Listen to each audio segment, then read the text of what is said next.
دوستو، ہندوستان میں بریلویوں کے مشہور و معروف دینی و تعلیمی ادارے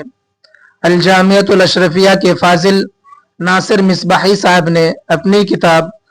دعوت دین کے جدید تقاضے بریلوی جماعت کے تناظر میں اس کتاب کے صفحہ نمبر 20 میں ایسا سچ لکھ دیا کہ جسے سن کر آپ کے ہوش اڑ جائیں گے۔ وہ لکھتے ہیں کہ ہم بریلوی سے پھر مسلمان بنے اور خود کو اسلام کی خدمت کے لیے تیار کریں، یا شاعر بریلویت اور شاعر سنیت میں امتیاز تسلیم کریں،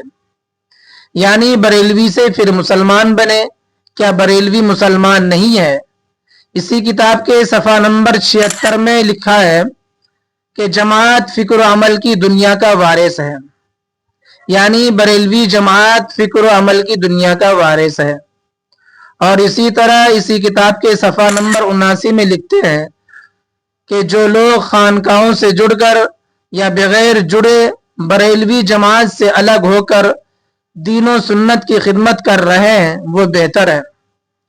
کیونکہ وہ مسلک اعلی حضرت پھیلانے کے چکر میں خود ایمان خطرے میں پڑنے لگا ہے۔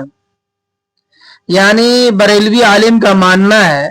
کہ بریلوی جماعت سے جڑ کر دین و سنت کی خدمت کرنا ایمان کے لیے خطرہ ہے۔